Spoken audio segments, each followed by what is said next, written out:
الحج أشهر معلومات،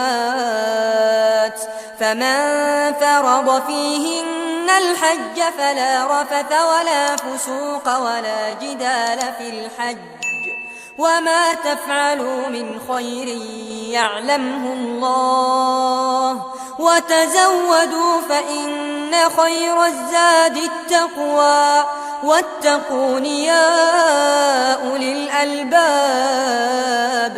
ليس عليكم جناح أن تبتغوا فضلا من ربكم، فإذا أفضتم من عرفات فاذكروا الله عند المشعر الحرام، واذكروه كما هداكم وإن كنتم من قبله لمن الضالين.